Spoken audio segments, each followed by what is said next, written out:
అంటున్నాను, ఇప్పుడు దేవుడు ప్రత్యేకంగా సృష్టించిన 5 ఆడపిల్లలు ఉన్నారు మీకు, ఇద్దరు మీకు ముగ్గురు. అదే వాళ్ళ భవిష్యత్తు ఇది ఏం వాళ్ళని భూమి మీద తీసుకొచ్చిన బాధ్యత మేము తీసుకొచ్చాం కాబట్టి మాదే బాధ్యత కాబట్టి వాళ్ళ చదువులు వాళ్ళ పెళ్ళిళ్ళు అన్నీ ఖచ్చితంగా మేమే చూసుకోవాలి.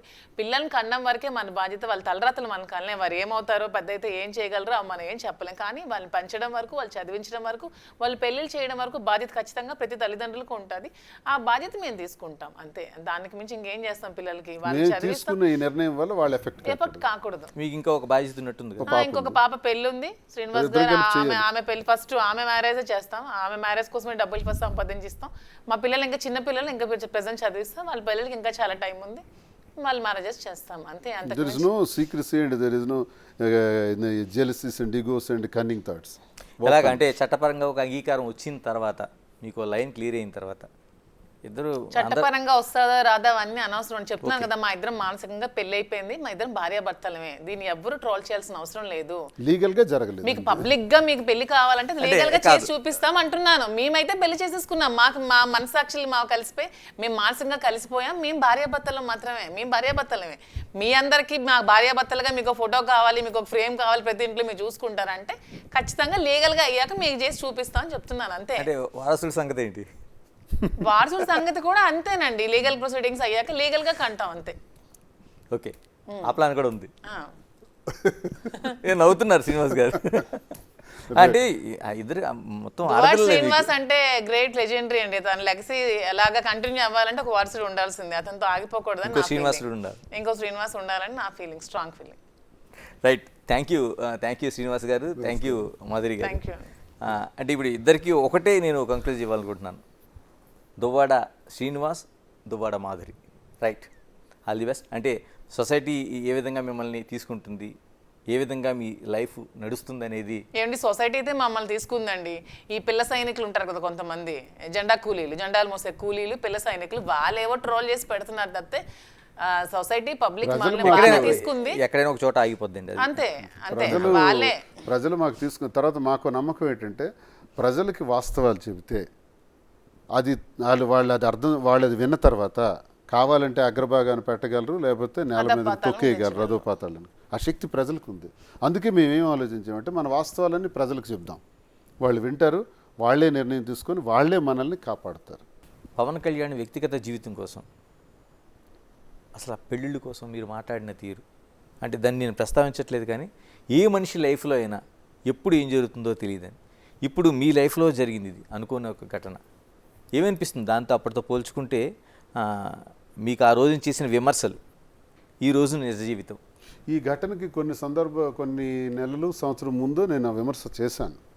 నిజమే, చేసిన దానిలో నేనేమని విమర్శ చేశానంటే, మా వైజాగ్ అమ్మాయి నందిని అనే ఒక అమ్మాయిని ఆయన పెళ్లి చేసుకున్నారు, చక్రధర్ గారు అమ్మాయి. ఆమెకు విడాకులు ఇచ్చిన తర్వాత రేణుదేశాయికి చేసుకున్నారు. ఓకే, అది కరెక్టే, అది నేను తప్పు పట్టట్లా. రేణుదేశాయి గారికి చేసుకున్న తర్వాత మూడో వ్యక్తికి గర్భం దాల్చారు మూడో వ్యక్తి అని నేను అనలా, రేణుదేశాయి గారు అన్నారు. రేణుదేశాయి గారు చాలాసార్లు ఈ విషయం బాధపడేటప్పుడు రేణుదేశాయి గారు పవన్ కళ్యాణ్ భార్యను కూడా చూడకుండా ట్రోల్ చేశారు. ఎవరు? ఈ జనసేన పిచ్చోళ్లే విపరీతంగా ఆవిడని కూడా ట్రోల్ చేసి పడేసినారు. ఆవిడ నన్ను క్షమించండి, నేను ఈ మాట నేను అడిగినందుకు క్షమించండి అని చాలాసార్లు ఆవిడ ప్రాధాయపడి రిక్వెస్ట్ చేశారు కూడా. అంతగా ట్రోల్ చేశారు. వాళ్ళకి ఇది ఉండదు, కామన్ సెన్స్ ఉండదు. సో అది నేను ప్రశ్నించాను, మరి అది నేరం కాదా? ఎప్పుడైతే మూడో స్త్రీతో గర్భం దాల్చారో ఆ తర్వాత కొద్ది రోజుల తర్వాత ఇది జరిగింది. ఏది? ఈ రెండో భార్యతో విడాకులు అనేది జరిగింది. ఆ తర్వాత ఇప్పుడు మూడో భార్యకి పెళ్లి చేసుకున్నారన్నది ఇప్పుడు చేసుకోవచ్చు, నేను కాదనట్లే. ఈ విషయాన్ని నేను అడిగాను. అయితే మరి మీరు ఇన్ని అన్నారు కదా, మీ జీవితంలో ఎలా జరిగింది కదా అంటే, నా జీవితంలో జరిగింది ప్రతి ఒక్కటి చెప్పాను ప్రజలకి. పవన్ కళ్యాణ్ చెప్పగలిగాడు, చేసుకుంటూ పోయాడు. ఆయన ఒకటోది, నెంబర్ 2, నెంబర్ 3 చేసుకుంటూ పోతే వాళ్ళ ఆరోపణల వల్ల మనకు తెలిసింది, వాళ్ళు ఒకరికొకళ్ళు మాట్లాడుకోవటం వల్ల తెలిసింది. నాది అలా కాదే, నా పైన ఎవరు ఆరోపణ చేయలేదే, నేనే చెప్పా. ఎస్, నా మొదటి జీవితం ఇది, నా రెండో జీవితం ఇది, నేను ఇలా చేస్తున్నాను అని ఎప్పుడు చెప్పాను? గొడవ జరుగుతున్న మొదటి రోజే చెప్పాను. ఎక్కడ అబద్ధం ఆడలేదే. ఆయనకి నాకు డిఫరెన్స్ ఉంది కదా, నేను వాస్తవాలు చెప్పాను కదా. ఆయన చెప్పలేకపోయారు కదా. కాబట్టి ఆ విమర్శ తప్ప ఒప్ప అనడం కన్నా పవన్ కళ్యాణ్ చేసుకోవటంలో కూడా 3 పెళ్ళిళ్ళు చేసుకోవడం తప్ప ఒప్ప అంటే ఆయన అవసరం, ఆయనకున్న పరిస్థితులు, ఆయనకున్న ఎటువంటి ప్రభావాలు పరిస్థితులు అటువంటి పరిస్థితికి దారితీసాయో ఆయనకు తెలుస్తుంది, నాకు తెలియదు కదా. ఇప్పుడు నేను చెప్తున్నా, నా పరిస్థితులు బట్టి నేను ఈ నిర్ణయం తీసుకోవాల్సింది వచ్చింది, ఆయన పరిస్థితులు బట్టి ఆయన నిర్ణయం తీసుకున్నారు. కానీ ఈ విషయంలో వ్యక్తిగతానికి సంబంధించిన విషయం, అది పవన్ కళ్యాణ్ గారిది కానీ మాది కానీ. సో ఆ పరిస్థితులు ప్రభావాలే ఇటువంటి స్థితులకు దారితీస్తుంటాయి అన్నది అఫ్కోర్స్ నాకు కూడా అర్థమైంది. దీన్ని ఎక్కువగా మాట్లాడకపోవడం కూడా మంచిదే వ్యక్తిగత విషయాలు. మాధురి గారు, చాలా వరకు మానవ సంబంధాలన్నీ ఆర్థిక సంబంధాలనేది ఒక ప్రధానమైన సూత్రం.